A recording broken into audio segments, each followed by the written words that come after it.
Israel has been at odds with Palestine, and with much of the Arab and Muslim world for the past century, and it doesn't look like it's going to end anytime soon. Few places on Earth have, throughout history, been as bitterly contested as this small piece of land here in the Middle East. Hundreds of wars, thousands of battles have been fought here. From the Canaanites subdued under ancient Egyptian rule, to the earliest fights between Israelites and Philistines, to the birth of Judaism, to the Roman occupation of Judea, which caused millions of deaths in the ancient world, to Jesus' preaching and crucifixion and the birth of Christianity, to the rapid expansion of Islam and its 1,000-year-old hold over the region, claiming Jerusalem as a holy city alongside Judaism and Christianity, and finally, to the British partition, dividing the land between Arabs and Jews in modern times. Millions, if not tens of millions, have lost their lives in a desperate struggle to secure this land as their own. The reasons for such relentless hostility? Unfortunately, they are very convoluted. As each generation fights over these ancient wounds, the story only deepens. It grows messier, crippled by half-truths, half-falsehoods, and fabrications, making it harder to heal, if healing is even possible. This is how this land became the land of the unending tragedies. Discover the convoluted origins of Israel and Palestine like never before. Discover how Israel and Palestine national identities have evolved from their ancient roots into what they are today, to understand what caused the unending hostility between the two, and to understand what might lie ahead.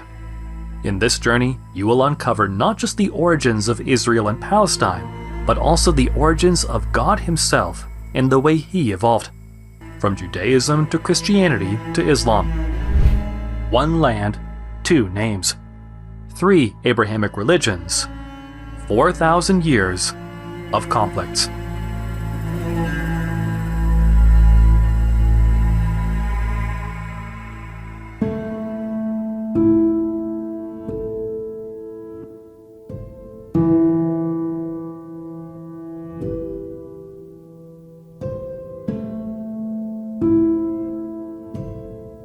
(10,000 BCE), Levant, Middle East.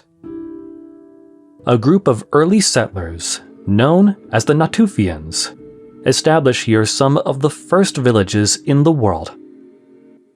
Over the millennia, a few of these villages grow, eventually becoming cities. 2000 BCE, Levant, Middle East. In the southern Levant, groups of ancient Semitic-speaking peoples, united by a similar language and culture, settle in the land and call it Canaan. Canaan is not a unified nation, but a collection of fortified city-states, such as Jericho, Megiddo, Hazor, and Jerusalem, each ruled by its own king. To allies and enemies, the Canaanites are famous for their advanced urban culture, skilled metalworking, shipbuilding, and for their trading skills over the land and sea. Their religion centered around deities such as El, the storm god and sky father, and his wife Ashra, the mother of the Canaanite gods. 70 in total is polytheistic. Among these 70 gods, their son Baal, associated with fertility and rain, is the most worshipped. Egyptians to the west, Hittites to the north, and Akkadians, Babylonians, and Assyrians at different times to the east. The land of the Canaanite finds itself sandwiched in a highly contested region, right at the center of the trading routes of the mightiest empires of the Middle East. This strategic position makes the Canaanite city-states prosperous, but also very vulnerable. Between 2000 and 1800 BCE, the Egyptians, due to their proximity to Canaan, established numerous economic and diplomatic ties with the Canaanite city-states. Over the centuries, Egyptian influence over Canaan only increases. Around 1700 BCE, however, a combination of unfortunate events, such as climate change, lack of rain, failed crops, general economic downturn, and political instability causes the displacement of peoples across the Middle East, turning many from once successful farmers into nomads, now forced to seek new fertile lands elsewhere. While much of the Middle East suffers, Egypt remains largely economically unaffected. The fertility of the Nile Delta does not rely on regular rainfall, but rather on the annual flooding of the Nile, which draws its waters primarily from the central plains of East Africa.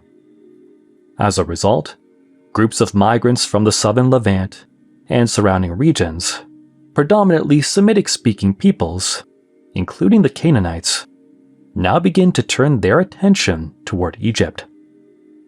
Due to the political chaos of the period, Egypt is unable to control its borders effectively. As a result, many refugees seeking better economic conditions take advantage of the situation and cross the border furtively to resettle in Egypt's Nile Delta. Initially, it's just a few merchants, craftsmen, and traders who make the move, integrating well into Egyptian society and gradually gaining wealth and influence. Over time, their families follow, and the influx of migrants grows steadily. Over several decades, as these groups of migrants become more numerous and influential, Egypt faces increasing internal strain. Eventually, the Semitic-speaking migrants, who would later be called the Hyksos by the Egyptians, rise to power, eventually electing a pharaoh of their own, ultimately establishing themselves as the rulers of Egypt's 15th dynasty. By 1500 BCE, Pharaoh Ahmose I successfully expels the Hyksos from Egypt, pushing them back into Canaan. This marks the beginning of Egypt's new kingdom, when Egypt establishes itself as the dominant military power in the region. In Canaan, Egypt builds military garrisons, staffs them with soldiers, erects administrative buildings, imposes tribute on the Canaanite city-states, and exerts influence over the local rulers to ensure their loyalty to the pharaoh. By 1450 BCE, a coalition of Canaanite city-states ally against the Egyptians at the Battle of Megiddo. However, the Egyptians triumph, occupying northern Syria and Ugarit, expanding further to reach the borders of the Mitanni kingdom. Battles between the Mitanni, who attempt to take over Syria and Canaan, and the Egyptians ensue. After a long series of conflicts, during which the Mitanni kingdom gains small territories in northern Syria, a stalemate is reached, and the two empires sign a peace treaty. By 1300 BCE, the Hittites' expansion from the Anatolian Peninsula into the Middle East brings the Mitanni kingdom to its knees. Under Shuppi-Uliuma I, the Hittites push into northern Syria, displacing the Egyptian presence and threatening to seize Canaan. The rising tension between Ramses II of Egypt and Muwatalli II of Hattusha culminates in the Battle of Kadesh in 1274 BCE, one of the largest recorded battles of ancient history. The battle involves between 40,000 and 100,000 troops in total, 20,000 to 50,000 on each side, and around 6,000 chariots, around 3,000 on each side. Despite the enormous scale of the conflict, the battle ends in a stalemate, and it leads to a peace treaty between the two a few years later. It is around this period that, perhaps for the very first time, just perhaps, one of the two protagonists of this documentary appears on the stage. And we say perhaps because the historical consensus does not fully agree on this. Can you guess who? Let's begin. While chaos was raging in Egyptian-controlled Canaan due to the Mitanni and Hittite invasions, as we have just explored, the Egyptian administration in the city of Amarna was receiving a flood of letters from all corners of the Middle East. Although these letters often came from Mitanni, Mesopotamian, and Hittite diplomats, the majority were actually coming from the Canaanite city-state leaders, who were desperately trying to draw the pharaoh's attention to their dire situation, pleading for military support. These Canaanite leaders, in fact, not only needed troops to fight against the Mitanni and the Hittites, the external threat, but also to deal with an internal threat posed by an unidentified people making continuous incursions in their lands. Let's read some extracts. Amarna letter EA 286 from Abdi Heba, mayor of Jerusalem, to the Pharaoh reads, "The Pharaoh has no lands left in Urushalim. The Habiru have plundered all the lands of the Pharaoh. If there are archers this year, the lands of the Pharaoh, my lord, will survive. But if there are no archers, the lands of the Pharaoh, my lord, will be lost." Who are the Habiru? Abdi Heba ultimately sends 5 more letters, always mentioning them, but then goes silent. Let's read another one. Amarna letter EA 271 from Milkilu, mayor of the city of Gezer, titled "The Power of the Habiru," to the Pharaoh states, "May the Pharaoh, my lord, know that the war against me and Shuardata is severe. So may the Pharaoh, my lord, save this land from the power of the Habiru by sending chariots." Letters like these were sent from other Canaanite cities as well. Megiddo, Shechem, Damascus, Tyre, Sidon, and more. But no city was under more attack than Byblos. Rib-Hadda, king of Byblos, in the Amarna letter EA 117 also states, "If there are no archers this year, then all the lands will be lost to the Habiru, my Pharaoh, my lord." This might seem like just another letter, but consider this. Rib-Hadda, king of Byblos, wrote an incredible 58 of the total 293 Amarna clay tablets sent from Canaan, 33 of which were continuous pleas to the Pharaoh to send military support because the Habiru were taking over his lands. Now, the historian's answer to the mystery of who the Habiru are is very mixed and, mind-blowingly, extremely interesting. Some scholars, such as Christian priestly academics Manfred Weipart, Henry Cazelles, and Oswald Loretz, assert that the Habiru are identical to the Hebrews. Others, like Moshe Greenberg, propose that the Hebrews may be related to the Habiru. Meanwhile, scholars like R. Stephen Notley argue that the Habiru and Hebrews may have very little to do with each other. Are the Habiru the biblical Hebrews? Let's summarize the academic consensus. The clay tablets sent from the Canaanite leaders to Amarna are written in Akkadian, a Semitic language, and the lingua franca of the Middle East at that time. In these clay tablets, the Habiru are also known as Hapiru or Apiru, while the Sumerian equivalent is read as Sa-Gaz, where Sa means muscle and Gaz means to strike, indicating a possible association of the Habiru with violence. In 1800 BCE, for the first time, under the rule of Rim-Sim I, king of Larsa, the Sumerians used the term Sa-Gaz to negatively label a group of invasive Amorites in the south of Mesopotamia as trespassers. When the Babylonians later absorbed the Sumerian writing system, they rendered in Akkadian Sa-Gaz as Apiru. The term has since been found in hundreds of diplomatic documents across the Middle East, dating from 1800 to 1200 BCE. In these documents, the word Habiru is mostly used to describe either groups of people involved in conflicts, such as rebels, raiders, and mercenaries, or socially marginalized groups of low-status individuals like slaves, servants, and low-paid workers. The root of the word Habiru, in Akkadian, moreover, also means dust and dirt, portraying the Habiru not just as a people with an unclear identity, but also as dusty nomads for wandering in the deserts, and as dirty for taking the lowest paid jobs to survive when settling in new foreign lands.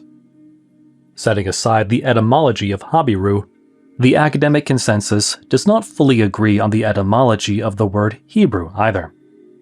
The Hebrew word Ibrim or Ivrim, which translates to Hebrew in English, is believed to derive from the word Aver, meaning beyond or across, and Avar, meaning he crossed or he traversed.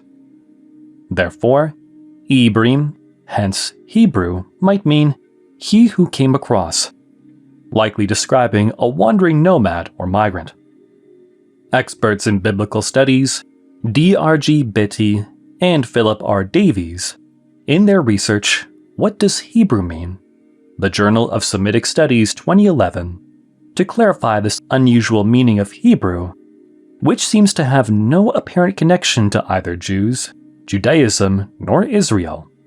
Note that ancient Near Eastern civilizations, such as the Babylonians, Assyrians, Canaanites, and Egyptians, often named the people around them based on geographic markers, calling them names like people from across the river, people from beyond the mountains, or people of the sea.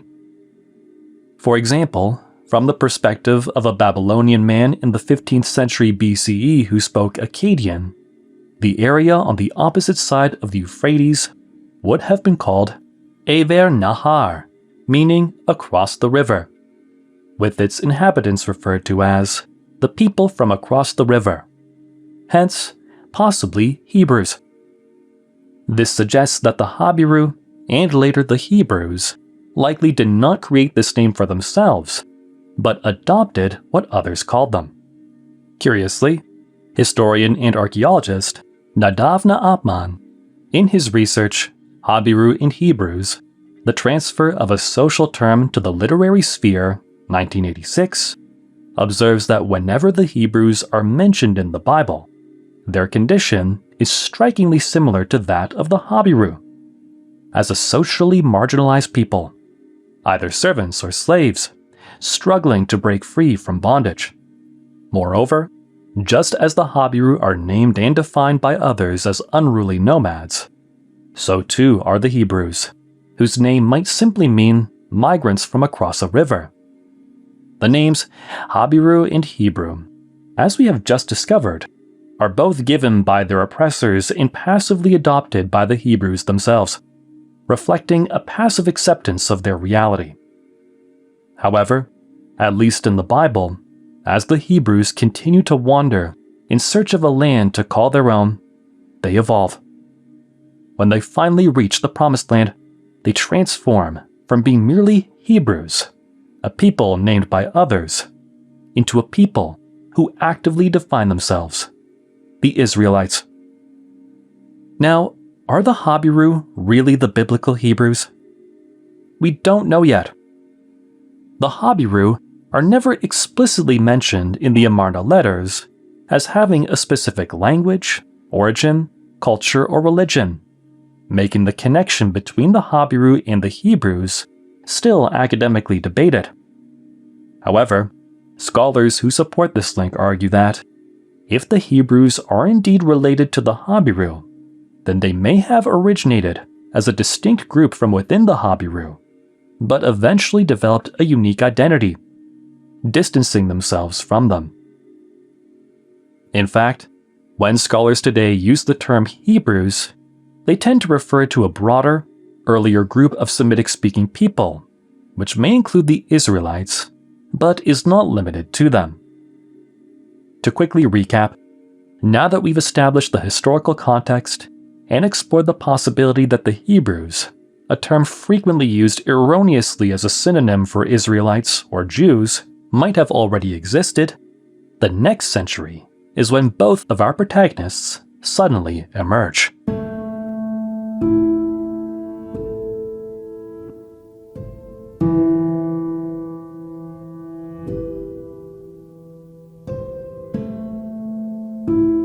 The year is 1200 BCE, and the world is unraveling.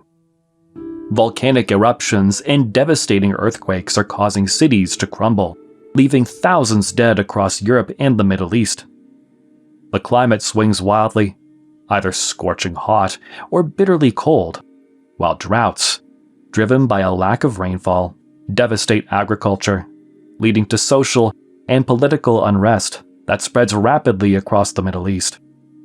Anarchy consumes civilizations, cultures fade, languages disappear, and fire, disease, and hunger strike all at once, turning once thriving cities into abandoned ruins. The Hittite Empire is on the verge of collapse. The Mitanni are disintegrating, and the once mighty Babylonian and Assyrian kingdoms are weakened to their core. Amid this turmoil, a confederation of pirates, of unclear origin, the Sea Peoples, roams the eastern Mediterranean, disrupting maritime trade and plundering cities in Anatolia, Cyprus, and Canaan, further exacerbating the collapse of civilizations. Eventually, the Sea Peoples attempt a daring invasion of Egypt, which, despite its weakened state, remains standing, an anomaly in a world descending into chaos. In the Great Karnak inscription, Egyptian pharaoh Merneptah recounts how, due to famine, the nearby Libyans hired mercenaries from among the Sea Peoples, including the Shekelesh, Teresh, Ekwesh, Luka, and Sherdan, whose origins we will explore later, to invade the fertile Nile Delta in 1208 BCE. However, this invasion ends in disaster. It is during this period that our first protagonist enters the historical stage. In the Merneptah Stele, Pharaoh Merneptah boasts of his victories, stating that after defeating the Libyans and the Sea Peoples, a coalition of Canaanite city-states took advantage of Egypt's weakened position and rebelled. Merneptah, however, rushed the rebellion with brutal force, stating, "Plundered is Canaan with every evil. Torn off is Ashkeluni. Seized is Gezer. Yanoam is made non-existent. Israel is laid waste. Its seed is no more. Haru has become a widow because of Egypt. All lands together are pacified. Everyone who was restless has been bound." This inscription marks the first official archaeological mention of Israel, dating to 1207 BCE. Before exploring this further, let's introduce our second protagonist, who emerges just a couple of decades later. In the inscriptions of Medinet Habu, located in the mortuary temple of Ramses III, the pharaoh recounts his battles against a coalition of Sea Peoples. First in Canaan, during the Battle of Jahi in 1178 BCE, where he fought against the Peliset, Tjeker, Shekelesh, Denyen, and Weshesh. Then, 3 years later in 1175 BCE, during the Battle of the Delta, in which the Peliset, Tjeker, Sherdan, and Denyen launched a massive naval invasion of the Nile Delta. Although Egypt successfully repelled these invasions, they severely drained the nation's finances, leaving Egypt unable to protect its vassal states, ultimately leading to the loss of Egyptian control over Canaan. As a result, after their failed invasion of Egypt, the Sea Peoples, particularly the Peliset, Tjeker, and Denyen, turned eastward and successfully settled in Canaan, where the weakened Canaanite city-states, deprived of Egyptian support, were too weak to repel the invaders. The Peliset conquered the Canaanite cities of Gaza, Ashkelon, Ashdod, Ekron, and Gath, founding a new nation, Philistia, giving rise to the biblical Philistines, our second protagonist. The Tjeker settled in the city of Dor, and the Denyen around the cities of Tyre and Sidon. What about the origins of the Peliset, Tjeker, Denyen, and the other Sea Peoples? Historians have yet to reach a consensus, but based on their names, their origins have been traced as such. The Shekelesh and Tieker are thought to have originated from the Sicel tribes of Sicily, the Teresh from the Tyrrhenians of central Italy, the Sherdan from the Nuragic tribes of Sardinia, the Aquesh from the Achaeans of ancient Greece, the Denyen, also called Tanayu, from the Danans of ancient Greece, or the Danuna of Anatolia, the Luca from the Lycians of Anatolia, the Peliset, identified with the biblical Philistines, have unclear origins. While earlier scholars link them to the Pelasgians of ancient Greece, more recent evidence, including pottery styles, urban planning, burial practices, linguistic studies, and genetic data, traces their origins to the Aegean Sea, possibly the island of Crete or nearby islands. The Washesh, on the contrary, remain unidentified. How did so many tribes from the Italian peninsula, Anatolia, and Greece end up pirating in the eastern Mediterranean? This question leads us to the broader context of the time.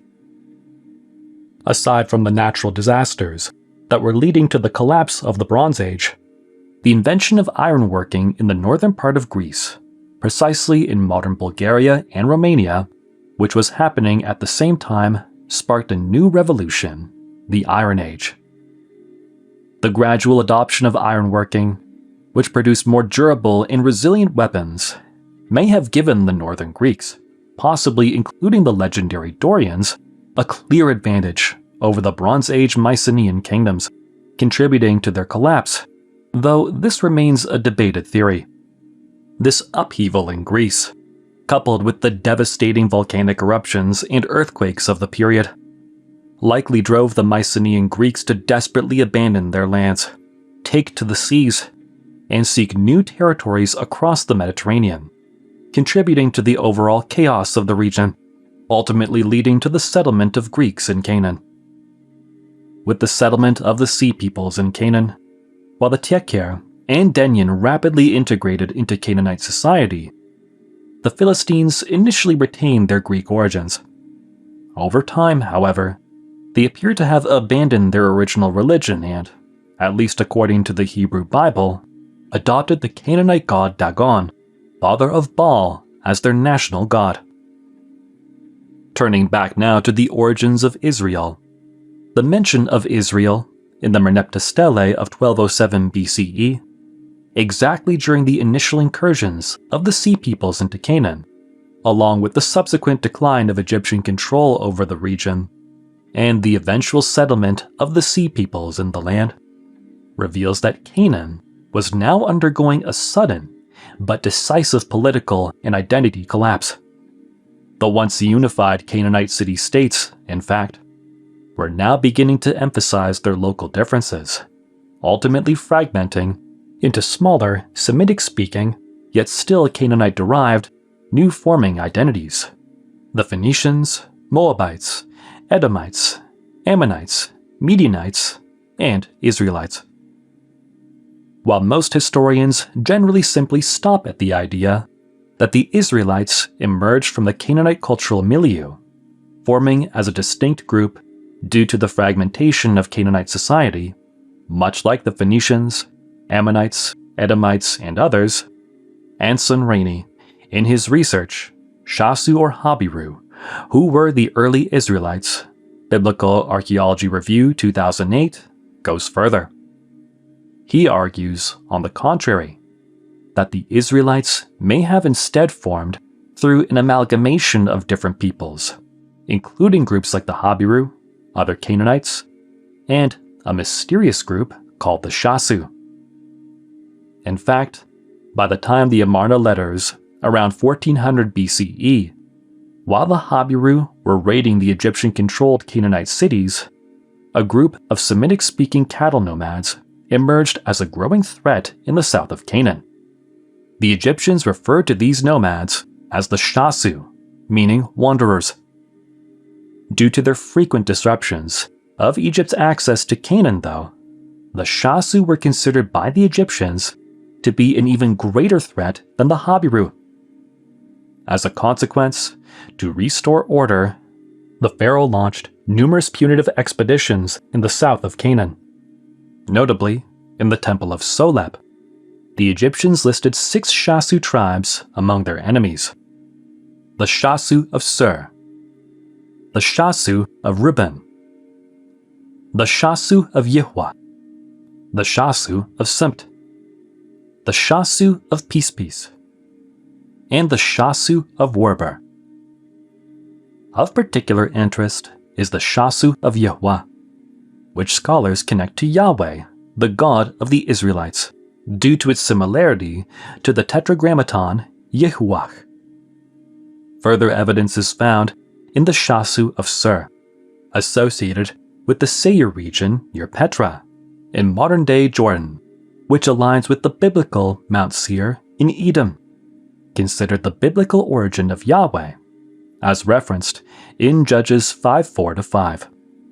When you, Lord, went out from Seir, when you marched from the land of Edom, the earth shook, the heavens poured, the clouds poured down water. The mountains quaked before the Lord, the one of Sinai, before the Lord, the God of Israel. This suggests that while Yahweh may have initially originated as a regional thunderstorm and war deity in the Edomite region around Mount Seir, its worship later somehow migrated north into Canaan, where Yahweh became the God of Israel. To explain the south to north migration of Yahweh's worship, theologian and historian Friedrich Wilhelm Gilleny proposed the Midianite-Kenite hypothesis. According to this theory, Yahweh, whose worship likely originated in Midian or Edom, may have been introduced into the highlands of Canaan by nomadic groups like the Shasu, who traded along the northern trade routes. As the Shasu settled in the highlands of Canaan, an area left vacant by the Bronze Age collapse, they possibly united with the Habiru and local Canaanites, establishing the worship of Yahweh as the religious foundation for the emerging Israelite tribes. By 1100 BCE, the Philistines are expanding their control over the coastal plains of Canaan, posing a massive threat to the fragmented Israelite tribes in the highlands. In response, the Israelite tribes begin to unite to ensure their survival.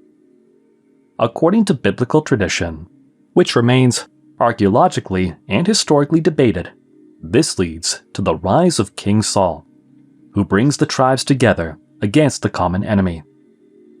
After Saul's death, King David rises to power, capturing Jerusalem and establishing it as the capital of the Kingdom of Israel.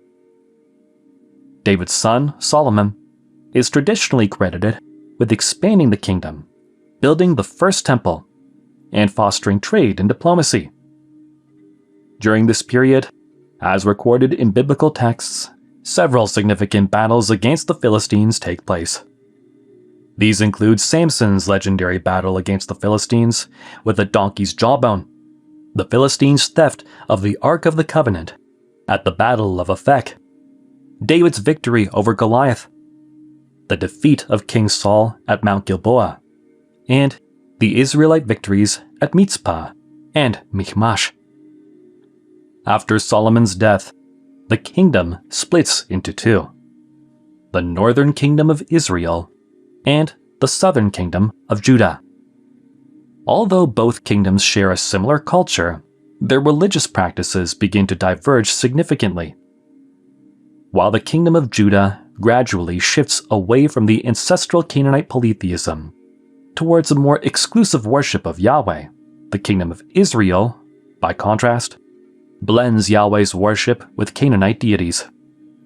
In this religious mix, Yahweh is seen as just another son of the Canaanite sky father El and the mother goddess Asherah, alongside 69 brother gods such as Baal, Chemosh, and Dagon. To complicate matters, Yahweh, who is a storm and war god, enters a Canaanite pantheon where both El and his son Baal are also gods of thunderstorms and rain. Since El and Baal are symbolized by golden calves, the Israelites, uncertain of Yahweh's unique role, begin worshipping golden calves for Yahweh too, confusing and blending Yahweh with El and Baal, which enrages the Judahites. In addition, the cities of Dan and Bethel in the Kingdom of Israel regularly challenge Jerusalem's position as the primary religious center, sometimes elevating Baal over Yahweh, further upsetting the Judahites. This syncretic approach to the Kingdom of Israel is increasingly viewed by the Judahite elites, who are, at this time, compiling much of the biblical texts, while using the Israelites as an example of what not to do to worship Yahweh, as a deviation from what is beginning to emerge in Judah as the new, although not yet monotheistic religion, Judaism. Curiously, aside from the exclusive worship of Yahweh, one notable feature that begins to distinguish true Jews from non-Jews starting from this period, though more pronounced later, is the rise of the pork taboo. If you're interested, you can explore this topic further in our video, The Intriguing Mystery of the Pork Taboo, which traces how this practice originated and spread worldwide. Returning to history, while the Philistines, Israelites, and Judahites are busy fighting each other, in the east, the Assyrian Empire is regaining its strength and growing stronger than ever. By the 8th century BCE, a massive threat looms over our protagonists. The Assyrians are ready for war. To avoid being immediately overrun militarily, the kingdoms of Israel, Judah, and Philistia initially agreed to pay tribute to Assyria. However, after some time, the Philistine cities of Ashdod and Ekron rebel against Assyrian control, drawing the kingdom of Israel into the wider regional conflict. Ultimately, the kingdom of Israel capitulates to the Assyrians in 722 BCE. The Assyrian emperor Sargon II orders much of Israel's population to be deported in what becomes known as the Assyrian captivity, while simultaneously resettling Assyrians in Israel to alter the region's ethnic makeup and prevent future Israelite uprisings. This marks the fall of the Kingdom of Israel, prompting many Israelites to flee south to Judah.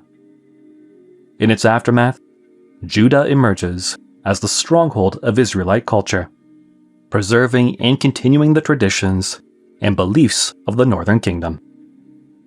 King Hezekiah of Judah later rebels against Assyrian control, possibly allying with the Philistines in a broader resistance. However, the Assyrian king Sennacherib crushes the revolt, attacking both Judah and Philistia, leading to Judah's subjugation and to the decline of the Philistines. As Assyrian power wanes, the Babylonians, under Emperor Nebuchadnezzar II, seize control of the region, preparing to wage war against both the Judahites and the Philistines. Their campaigns against Judah culminate in the destruction of Jerusalem in 586 BCE, the destruction of the first temple traditionally built by Solomon, and the exile of much of Judah's elite population to Babylon, an event known as the Babylonian captivity. The Philistines, in contrast, face a much more final fate. Their cities are destroyed, their culture abruptly disappearing from historical records. Once a powerful people, central to the region's struggles, the Philistines vanish, never to re-emerge, erased from history. Let's now quickly recap our two protagonists' main names and understand their meanings in the historical context we have so far explored. The word Hebrew, meaning from across a river, is possibly connected to the term Habiru, likely referring to nomads or people without a precise ethnic identity. The word Philistine, known in Egypt as Peliset, is generally traced to a group of sea peoples of Aegean origin who settled in the coastal plains of Canaan. The word Israelite represents an identity that either evolved from the Canaanite cultural milieu or emerged as a result of a mix of nomadic groups in the highlands of Canaan, including the Habiru, local Canaanites, and the Shasu nomads. In this mix, the Shasu brought with them the distinctive deity Yahweh, which laid the religious foundation of the Israelite identity. Finally, the word Judahite emerges after the split of the Kingdom of Israel. The Kingdom of Judah came to embody a new identity, the Jewish identity, characterized by the rejection of Canaanite polytheism and the increasingly exclusive worship of Yahweh. This progression from Hebrew to Israelite to Judahite marks the development of Judaism. Now, with the fall of the Philistines, Israelites, and Judahites alike, what happens next? How do we get from here to the modern meanings of the words Palestine and Israel? This is the end of part 1. There are 4 parts in total. Since this documentary requires extensive editing, we decided to release it in 4 parts rather than making you wait for the full version. Once all 4 parts are complete, we will combine them into a full-length documentary. If you'd like to support our mission to spread knowledge, consider becoming a Patreon member, sending a super thanks donation here on YouTube, or joining as a channel member. Please do not donate through Apple Pay, as Apple will take a 30% cut. Your support helps us speed up video production and expand to more languages worldwide, such as Spanish, French, German, Italian, Brazilian Portuguese, Indonesian, Hindi, and much more, reaching an even broader audience. Thank you very much for waiting. We hope you've learned something new today. Have a great day.